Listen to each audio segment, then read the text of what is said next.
My name is Sarah Miller. I was 32 years old when I became a mother for the very first time. My husband, Michael Miller, and I had waited 7 long years for this moment. Doctors had warned us more than once that my chances of getting pregnant were extremely low.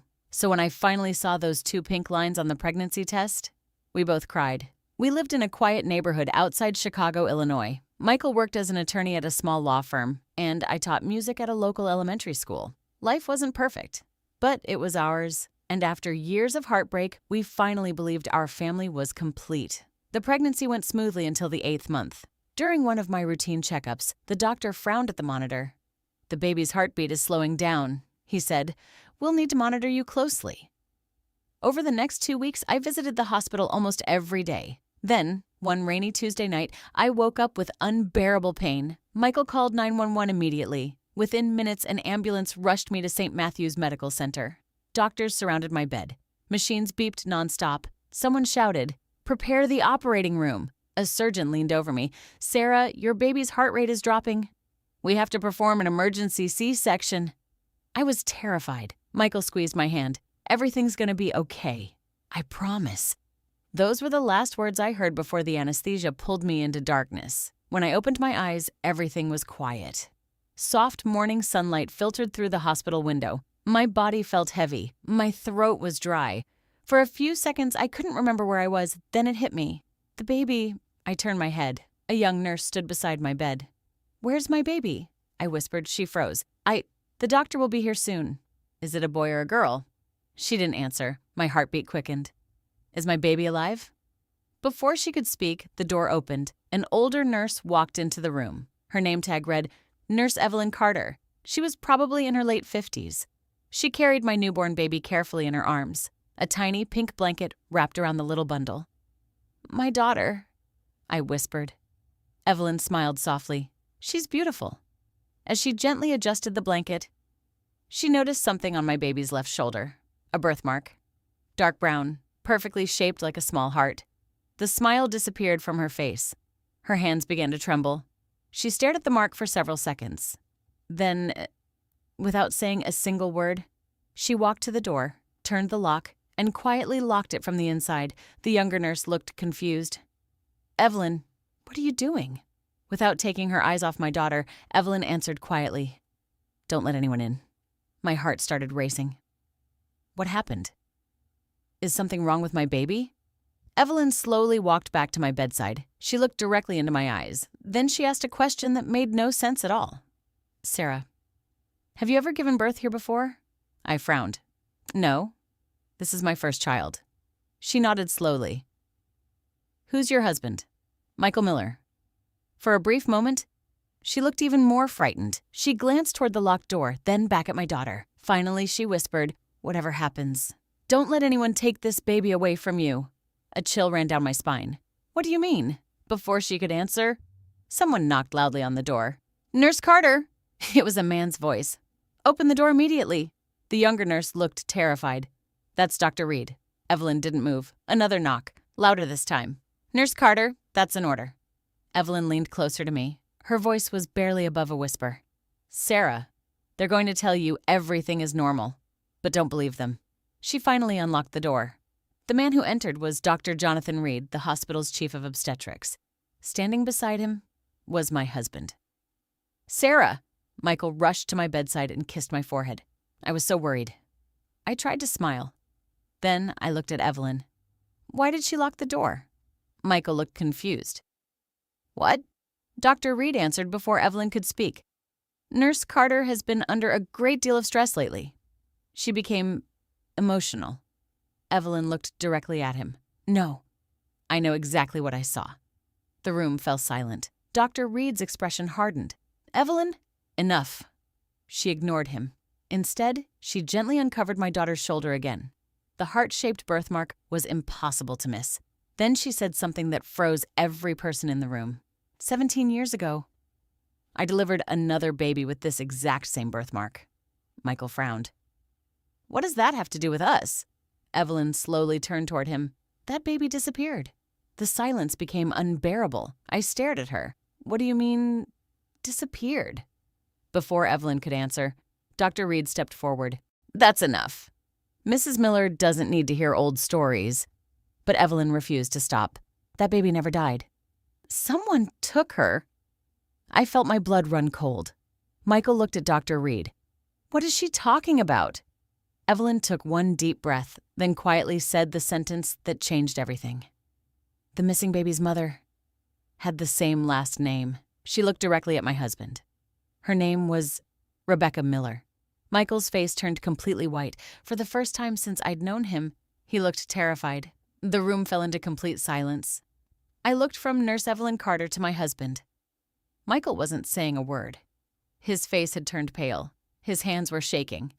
Michael, I whispered, who is Rebecca Miller? He looked at me, then at Dr. Jonathan Reed. For several long seconds, nobody spoke. Finally, Dr. Reed stepped forward. Mrs. Miller, he said calmly, Nurse Carter is confused. She's bringing up an old tragedy that has absolutely nothing to do with your family. Evelyn immediately interrupted him. That's a lie. Dr. Reed glared at her. Evelyn, I've warned you before. But she didn't back down. I remember that night as clearly as if it happened yesterday. Hospital security suddenly entered the room. One of the guards walked toward Evelyn. Ma'am, you'll need to come with us. Before they could reach her, Evelyn quickly pulled a folded piece of paper from her pocket and slipped it into my hand. She whispered, hide this. Don't let anyone see it. The guards escorted her out of the room. Just before the door closed, she looked back at me. Trust no one. Then she disappeared down the hallway. The moment we were alone, I unfolded the paper beneath my blanket. It was an old hospital record. The date at the top immediately caught my attention. November 14th, 2009. The patient's name read Rebecca Miller. Below it was a handwritten note, female infant, healthy, heart-shaped birthmark on left shoulder. My breathing stopped. It was exactly the same birthmark Grace had. At the bottom of the page, someone had written in red ink, baby reported deceased at 3:42 a.m., but those words had been crossed out. Beside them, another sentence had been written by hand. Records altered. I looked up at Michael. What is this? He stared at the paper, then quietly sat down. I was hoping you'd never find out. Tears filled my eyes. You knew. He nodded. Who was Rebecca? My older sister. The words hit me like a punch. You told me you were an only child. I lied. Why? Because my family buried the truth. Michael covered his face with his hands. Rebecca was 22. She wasn't married. When she gave birth, the hospital told her her baby had died, but she never believed them. What happened? Michael's voice cracked. She searched everywhere. She accused the hospital of stealing her daughter. Nobody believed her. Even my own parents thought she was losing her mind. He paused. 2 days later, Rebecca died in a car crash. I couldn't believe what I was hearing. You think someone killed her? Michael slowly shook his head. I don't know. But my mother always said, some questions should never be asked. I stared at him. And you listened? I was 16. I was terrified. I wanted to believe it was all over. That night, I couldn't sleep. Grace lay peacefully beside me in her bassinet. I watched every tiny movement she made, every breath, every blink. I remembered Evelyn's warning. Don't let anyone take this baby. Around 2 o'clock in the morning, my phone vibrated. Unknown number. A single text message appeared. Your husband knows much more than he's telling you. My heart started pounding. I looked toward the couch. Michael was asleep, or at least he appeared to be. His phone was lying on the small table beside him. For the first time in our marriage, I picked it up. The passcode was Grace's due date. The screen unlocked. I searched for Rebecca. Nothing. Then I searched for the word hospital. Several old messages appeared. Most had been deleted, but one conversation remained. It was with someone saved simply as Mom. The newest message read, Are you sure Sarah's delivery won't bring everything back?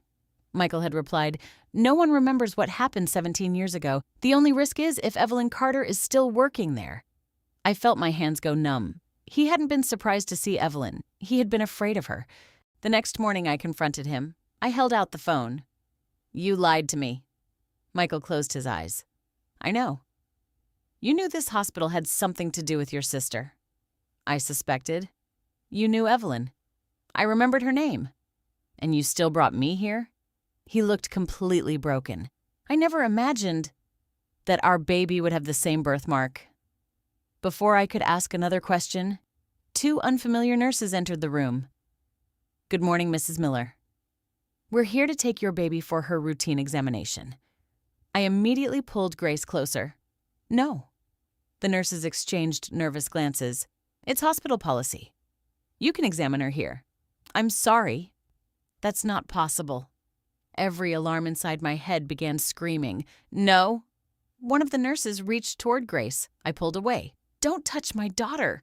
The tension in the room became unbearable. Then a loud voice echoed down the hallway.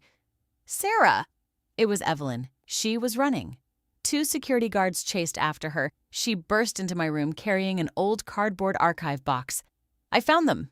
She slammed the box onto my bed. Thousands of yellowed medical files spilled across the blanket. She grabbed one folder. "This is Rebecca's original delivery record." Dr. Reed suddenly appeared in the doorway. His face turned white. "Evelyn, what have you done?" She opened the file. Several pages had obviously been replaced, but one original document remained untouched. At the bottom, under the delivery report, was a handwritten signature. "Dr. Jonathan Reed." Evelyn looked directly at me, then spoke the words that changed everything. "Your daughter isn't the only baby they tried to steal. They succeeded once before. And this time, she finally had the proof." The room exploded into chaos. Dr. Jonathan Reed lunged toward the box of medical records. "Give me those files!" he shouted. Before he could reach them, Michael stepped between us. "Don't touch my wife." For the first time in years, I saw genuine anger in his eyes. Two security guards rushed into the room, unsure of what was happening. Evelyn held the original medical file tightly against her chest. "You've hidden the truth for 17 years, she said, staring directly at Dr. Reed. "But not anymore." Detective Lisa Harper from the Chicago Police Department arrived less than 30 minutes later. She carefully examined every page Evelyn had recovered from the hospital archives. Several documents had clearly been altered. Different ink, different signatures, different dates. But one page had escaped the cover-up. It was the original delivery record from Rebecca Miller's emergency C-section. The report clearly stated, "Infant delivered alive at 3:18 a.m. Excellent heartbeat, healthy female." There was no mention of the baby dying. Detective Harper looked at Dr. Reed. "Can you explain this?" He remained calm. "Old records often contain clerical mistakes." Evelyn laughed bitterly. "That's not a mistake. That's a crime." The detective ordered officers to search the hospital's locked archive room. Within hours, investigators uncovered dozens of sealed boxes hidden behind a false storage wall. Inside were missing medical records dating back more than 20 years. Some files had been marked confidential. Others carried handwritten notes saying, "Destroy after review." As investigators sorted through the documents, one name appeared repeatedly. Victoria Hart. Detective Harper frowned. "Who's Victoria Hart?" Michael suddenly looked sick. "I've heard that name before." He slowly turned toward me. "She's the wife of former Illinois Senator Richard Hart." The room fell silent. The Hart family was one of the wealthiest and most powerful political families in the state. Evelyn took a deep breath. "I've kept the secret long enough." She finally revealed everything. 17 years earlier. On the same night Rebecca gave birth, Victoria Hart was also delivering a baby girl. Rebecca's daughter survived. Victoria's daughter did not. When Senator Hart learned the truth, he panicked. His wife had suffered multiple miscarriages. Doctors warned another loss could destroy her emotionally. According to Evelyn, Dr. Reed made an unthinkable decision. For a massive amount of money, he switched the babies. Rebecca was told her daughter had died. Victoria left the hospital, believing Rebecca's healthy baby was her own. The dead infant's records were altered. Every document was rewritten. Every witness was silenced. Every trace disappeared, except Evelyn's memory.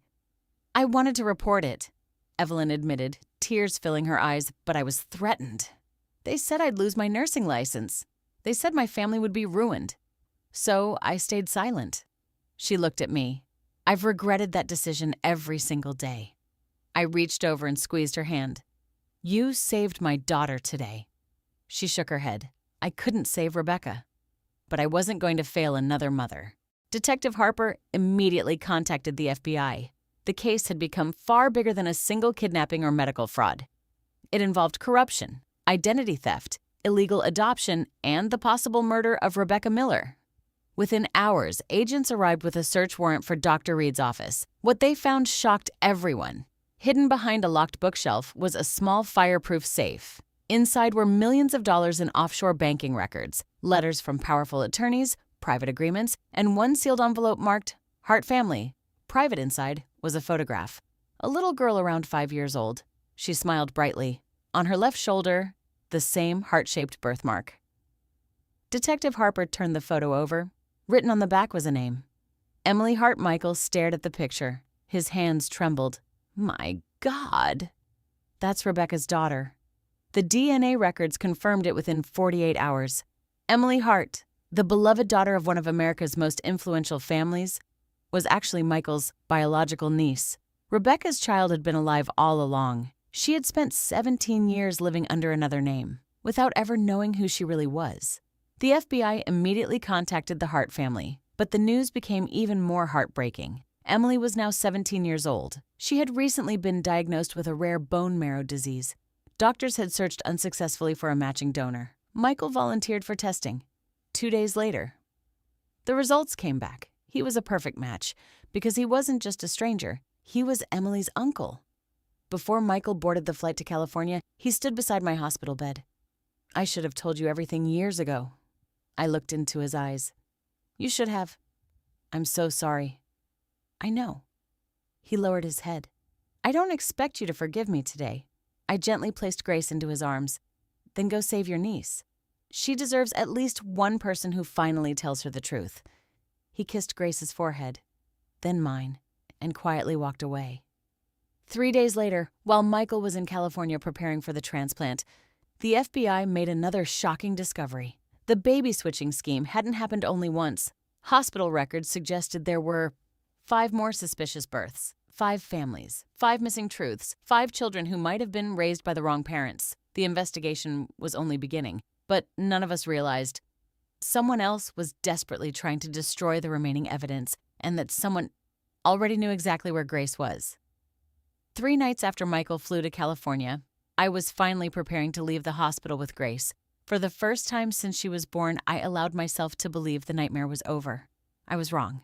At exactly 2:14 a.m., the lights suddenly went out. The entire maternity floor was swallowed by darkness. Emergency alarms began echoing through the hallways. Nurses shouted instructions. Backup generators were supposed to activate within seconds. They didn't. Something was terribly wrong. I reached for Grace's bassinet beside my bed. It was empty. For one horrifying moment, I couldn't breathe. "My baby!" I screamed. "My baby is gone!" Within seconds, the hospital went into lockdown. Every exit was sealed.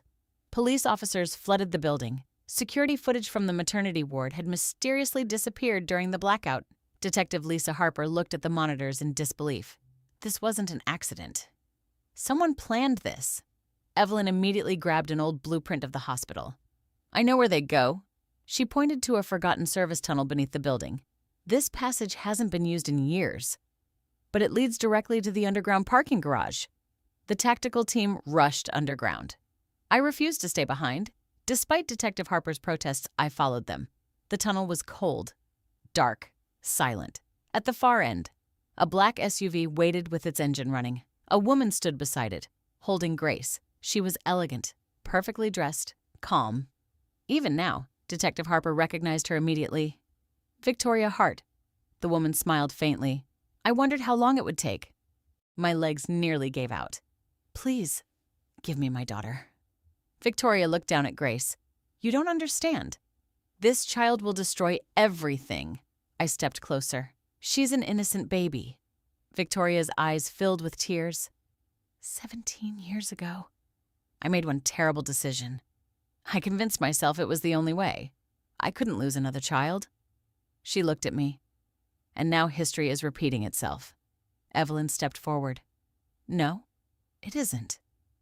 Because this time, someone spoke the truth." Victoria slowly lowered her head. "I loved Emily. I still love her. But if the world learns she isn't my biological daughter, our family name is finished." Detective Harper answered firmly. "Then your reputation isn't worth protecting. Your daughter deserves the truth." Victoria looked at Grace one last time. For a moment, no one moved. Then she carefully placed Grace into my arms. I held my daughter so tightly that she began crying. I kissed her forehead again and again. "I'm here. I've got you. I'll never let you go." Victoria surrendered without resisting. As officers placed her in handcuffs, she quietly whispered, "I should have told Emily years ago." Detective Harper nodded. "Yes, you should have." A week later, Michael returned from California. The bone marrow transplant had been successful. Emily's doctors believed she would make a full recovery. For the first time in her life, Emily learned the truth. She wasn't a heart by birth. She was Emily Miller, Rebecca Miller's daughter, Michael's niece, Grace's cousin. When Emily met us in Chicago, she was nervous. She didn't know what to say. Neither did we. Then Grace reached toward her and grabbed her finger. Emily smiled through tears. "I guess family really does find its way home." Months later, federal investigators completed their case. The evidence against Dr. Jonathan Reed was overwhelming. Medical fraud, kidnapping, illegal adoptions, identity fraud, obstruction of justice, and conspiracy. He was sentenced to life in federal prison without the possibility of parole. Victoria Hart pleaded guilty to kidnapping, fraud, and her role in covering up Rebecca's stolen child. She received a lengthy prison sentence. Several hospital administrators also faced criminal charges. The investigation reopened 5 additional baby switch cases. 3 families were successfully reunited. 2 cases remained under investigation. Nurse Evelyn Carter testified in every trial. When reporters asked why she had finally decided to speak after 17 years, she gave a simple answer. "I stayed silent once. I'll never make that mistake again." Her courage inspired hospitals across the country to strengthen newborn security procedures. She retired a year later. Thousands of nurses sent her letters thanking her for reminding them that protecting patients sometimes means standing up to powerful people. As for Michael and me, healing wasn't easy. He hadn't committed the crime, but he had hidden the truth. Trust takes time to rebuild. He understood that. Instead of asking for forgiveness, he earned it, day by day. One honest conversation at a time. One promise kept at a time. Slowly. Our family found its way back together. On Grace's first birthday, we gathered in our backyard. Emily flew in from California. She carried a small gift. Inside was a silver bracelet engraved with one tiny heart, exactly like the birthmark both girls shared. Emily smiled. "I used to wonder why I always felt like something was missing."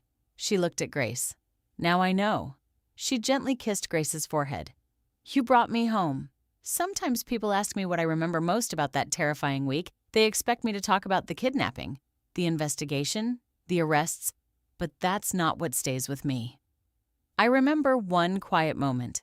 A nurse looked at my newborn daughter, saw a tiny heart-shaped birthmark, and instead of looking away, she locked the hospital door. Not to trap us, but to protect us. One brave decision exposed a 17-year-old crime, saved my daughter, returned another daughter to her real family, and proved that the truth may be buried for years, but sooner or later, it always finds a way back into the light.